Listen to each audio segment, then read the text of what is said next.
ایک بہت پیارا واقعہ دل کو ہلا دینے والا واقعہ میرے دوستوں، مکہ مکرمہ میں جناب نبی کریم صلی اللہ علیہ وسلم، ساتھ میں کہہ دو صلی اللہ علیہ وسلم، میرے دوستوں مکہ مکرمہ میں ہمارے آقا محمد رسول اللہ صلی اللہ علیہ وسلم ایک گلی سے گزر رہے ہیں، اور گلی کے کنارے پر وہ ظالم بیٹھا ہوا جس کو ہم ابو جہل کہتے ہیں، گلی کے کنارے پر ابو جہل بیٹھا ہوا اور اس کے ساتھ اس کے دوست احباب بیٹھے ہوئے، اور شراب کا دورہ چل رہا، اور ہمارے آقا محمد رسول اللہ صلی اللہ علیہ وسلم وہاں سے گزر رہے۔ آپ کو معلوم ہے ہمارے نبی کی شان یہ تھی کہ آپ جب راستے سے گزرتے تھے آپ کی آنکھیں جھکی ہوئی ہوتی، آپ کی نگاہیں جھکی ہوئی ہوتی۔ ہمارے نبی صلی اللہ علیہ وسلم اس گلی سے گزر رہے، گلی کے کنارے ابو جہل بیٹھا ہے اور اس کے دوست احباب بیٹھے۔ بس میرے دوستو ابو جہل کی نظر پڑی کہ محمد رسول اللہ صلی اللہ علیہ وسلم گزر رہے، بس اس نے گالیاں بکنا شروع کی، بےہودہ باتیں کرنا شروع کی، اور بولتے بولتے اس نے کہنا شروع کیا، او انظروا الی محمد، ارے دیکھو دیکھو یہ محمد جا رہا، یہ کہتا کہ میرے اوپر قرآن اترتا ہے، یہ کہتا ہے کہ آسمان سے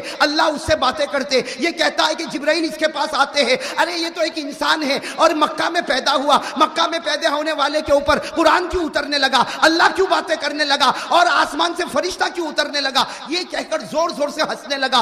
ابو جہل بھی ہنسے، اس کے دوست بھی ہنسے، لیکن قربان جاؤ ہمارے آقا محمد رسول اللہ صلی اللہ علیہ وسلم نے کوئی جواب، اس لیے کہ قرآن بھی یہی کہتا ہے کہ جاہل کچھ بولے تو جواب مت دے، بھئی جاہل کچھ بولے تو جواب۔ اللہ نے فرمایا وَإِذَا خَاطَبَهُمُ الْجَاهِلُونَ قَالُوا سَلَامًا، اللہ فرماتے ہیں اگر کوئی جاہل تیرے سامنے کچھ بولے سلام کر کے چلا جا، آگے جواب دینے کی ضرورت نہیں۔ وَإِذَا سَمِعُوا اللَّغْوَ أَعْرَضُوا عَنْهُ وَقَالُوا لَنَا أَعْمَالُنَا وَلَكُمْ أَعْمَالُكُمْ سَلَامٌ عَلَيْكُمْ لَا نَبْتَغِي الْجَاهِلِينَ۔ اللہ فرماتے بڑے نیک ہیں وہ لوگ جو جاہلوں کی باتوں میں نہیں آتے، صاف صاف کہہ دیتے تم پر سلام، تم تمہاری زندگی، ہم ہماری زندگی۔ تو ہمارے آقا صلی اللہ علیہ وسلم بھی مکہ کی گلی سے کہو گزر رہے، کوئی جواب دیا؟ بھئی ساتھ میں کہو کوئی جواب دیا؟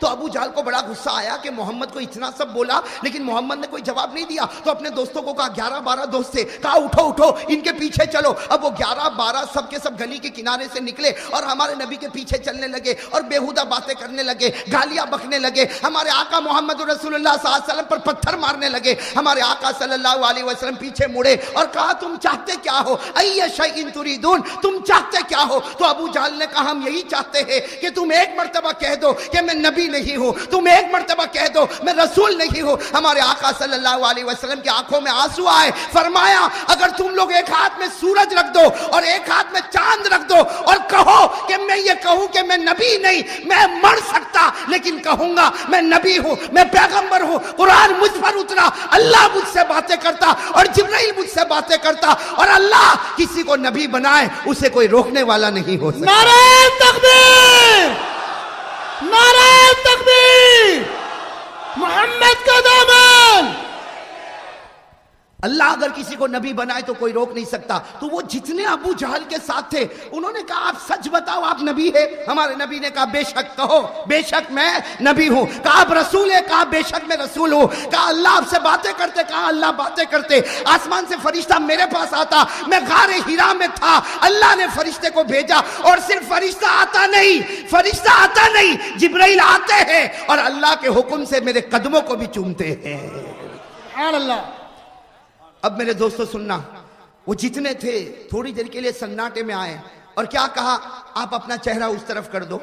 ہمارے نبی کو کہا آپ اپنا چہرہ، ہمارے آقا صلی اللہ علیہ وسلم نے کہا بھائی کیا ضرورت ہے کہ میں چہرہ اپنا دوسری طرف کر دوں؟ کہا نہیں آپ اپنا چہرہ اس طرف کر دو، آج ہم آپ کا امتحان لینا چاہتے ہیں۔ قربان جاؤ ہمارے آقا محمد رسول اللہ صلی اللہ علیہ وسلم نے اپنے چہرے انور کو پھیرا، انہوں نے جلدی جلدی اپنے ہاتھوں میں کوئی چیز کو اٹھایا، کسی نے کنکر کو اٹھایا، کسی نے پتھر کو اٹھایا، کسی نے لکڑی کو اٹھایا، کسی نے کھجور کی چھال کو اٹھایا، کسی نے مٹی کو اٹھایا، یہ 12-13 تھے، سب نے چھوٹی چھوٹی چیز کو اپنے ہاتھوں میں اٹھایا اور اپنی مٹھی کو یوں بند کر دیا اور پھر کہا اے نبی اب ہماری طرف دیکھو۔ ہمارے آقا صلی اللہ علیہ وسلم نے دیکھا اب وہ 11 کے 12 سب کی مٹھی بند ہے، کسی کی مٹھی میں پتھر، کسی کی مٹھی میں کنکر، کسی کی مٹھی میں لکڑی، کسی کی مٹھی میں کھجور کی چھال، کسی کی مٹھی میں مٹی ہے، کسی کی مٹھی میں کوئی چمڑے کا ٹکڑا ہے. سب نے اپنی مٹھی کو بند کیا اور کہا اگر آپ نبی ہے، اگر آپ پیغمبر ہے، اگر قرآن آپ پر اترتا ہے، اگر اللہ آپ سے باتیں کرتے ہیں، اگر جبرائیل آپ کے پاس آتے ہیں تو بتاؤ ہماری مٹھی میں کیا ہے. اگر بتاؤ گے تو ہم آپ کو نبی مانیں گے، اور اگر نہیں بتاؤ گے تو ذلیل کر کے آپ کو مکہ سے نکال دیں گے.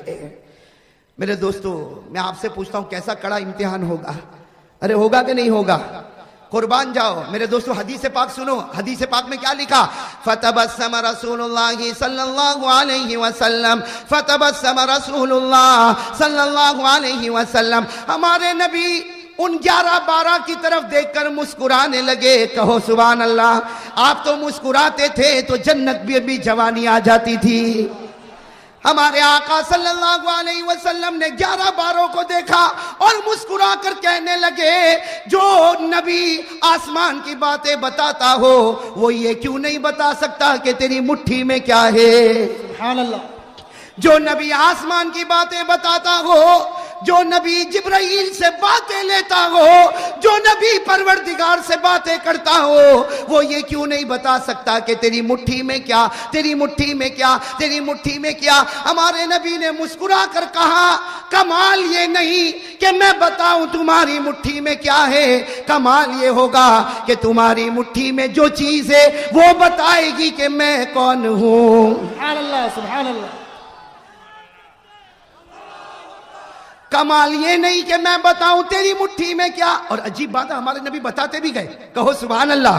کہا کمال یہ نہیں کہ میں بتاؤں تیری مٹھی میں کیا، تیری مٹھی میں کنکر ہوگا، اس کی مٹھی میں حقیقت میں کنکر ہے. تیری مٹھی میں پتھر ہوگا، تیری مٹھی میں لکڑی کا ٹکڑا ہوگا، تیری مٹھی میں چمڑے کا ٹکڑا ہوگا، تیری مٹھی میں کھجور کی چھال ہوگی. کہا کمال یہ نہیں کہ میں بتاؤں تیری مٹھی میں کیا، تمہاری مٹھی خود بتائے گی کہ میں کون ہوں. ہمارے نبی نے اتنا فرمایا. کتنے تھے؟ 11-12 تھے نا. سب یوں کھڑے ہوئے تھے یوں، اور سب نے مٹھی کو ٹائٹ بند کیا ہوا تھا اور بالکل مضبوطی کے ساتھ بند کیا. لیکن ہمارے نبی نے فرمایا تیری مٹھی بتائے گی کہ میں کون ہوں. تو ہر ایک کی مٹھی کبھی ادھر حرکت کرے، وہ کہے آٹومیٹک ایسا کیسا ہوگا، پھر یوں کرے، پھر وہ مٹھی ادھر حرکت کرے، پھر وہ اپنی مٹھی کو صحیح کرے. ہمارے نبی نے کہا چھوڑ دے، اب تو وہ نبوت کی گواہی دینے والی ہے. سبحان اللہ. اب تو وہ نبوت کی گواہی دینے والی. میرے دوستو ہمارے نبی نے صرف اتنا کہا، ہر مٹھی کے اندر سے آواز آئی. میرے احمد آباد کے بھائیوں دل کھول کر وہ آواز بتاؤ جو آواز ہر مٹھی میں سے آئی ہے. کیا آواز آئی؟ اشہد ان لا الہ الا اللہ واشہد ان محمد رسول اللہ. ہر مٹھی نے کہا ہم گواہی دیتے کوئی معبود نہیں مگر اللہ، اور یہ اللہ کا رسول ہے. اور ہر مٹھی سے آواز آئی جس نے محمد کا دامن پکڑا وہ جنتی بن گیا، جس نے محمد کا دامن چھوڑا وہ جہنمی بن گیا. میرے دوستو کتنے تھے؟ 11-12 تھے نا. جب سب کی مٹھی سے آواز آنے لگی تو سب نے کہا، سب نے، صرف ابو جہل نہیں، باقی جتنے تھے سب نے ایک آواز کہا کہ اگر بے جان کنکر، اگر بے جان پتھر، اگر بے جان لکڑی، اگر بے جان کھجور کی چھال، اگر بے جان چمڑے کا ٹکڑا یہ نبی کو پہچان سکتا، ہم جان والے کیوں نہیں پہچان سکتے؟ 12 کے 12 نے ایمان قبول کر لیا. نعرہ تکبیر، نعرہ تکبیر، محمد کا دامن. لیکن ایک نے ایمان قبول نہیں کیا. کون؟ ابو جہل نے ایمان قبول نہیں کیا. تو ہمارے آقا محمد رسول اللہ صلی اللہ علیہ وسلم کی آنکھوں میں آنسو آ گئے. کہا اللہ، اے اللہ سب نے قبول کر لیا لیکن یہ مکے کا چودھری، یہ مکے کا رئیس، یہ مکے کا چودھری، یہ مکے کا رئیس، یہ مکے کا سرپنچ، یہ مکے کا بڑا، اس نے ایمان قبول نہیں کیا. اللہ باقی سب نے ایمان قبول کر لیا. اللہ تبارک و تعالیٰ نے فرمایا جس کو میں ہدایت دوں اس کو ہدایت ملتی. میں نہیں چاہتا کہ مکے کا سردار ایمان قبول کرے، میں تو چاہتا حبشے کا کالا کلوٹا بلال ایمان قبول کر لے. سبحان اللہ. اور ابو جہل کیا بولنے لگا؟ یہ تو جادو ہے. کہا یہ تو جادو ہے. ابو جہل نے اتنا کہا یہ جادو ہے، اللہ تعالیٰ نے فوراً آیت کریمہ اتاری جس سے ابو جہل کے چہرے پر ایک تماچا پڑا. اس نے کہا جادو ہے، اور حضرت جبرائیل آئے اور کہا ابو جہل کو کہہ دو وَإِن يَرَوْا آيَةً يُعْرِضُوا وَيَقُولُوا سِحْرٌ مُسْتَمِرٌ وَكَذَّبُوا وَاتَّبَعُوا أَهْوَاءَهُمْ وَكُلُّ أَمْرٍ مستقر. جیسے ابو جہل نے کہا کہ جادو ہے، حضرت جبرائیل آئے اور کہا کہ ابو جہل کو کہہ دو تیرے ایمان کی ہم کو ضرورت نہیں، تو نشانیوں پر نشانی دیکھتا جائے گا اور جادو جادو بولتا جائے گا. حقیقت میں آسمان پر تیری ہدایت کا فیصلہ نہ ہوا ہے اور نہ کبھی ہونے والا. اللہ جس کو چاہے ہدایت دے، ہدایت دینے والا کون ہے؟ بھائی ساتھ میں کہہ دو ہمارے آقا کی شان سے بڑھ کر کسی کی شان ہوگی؟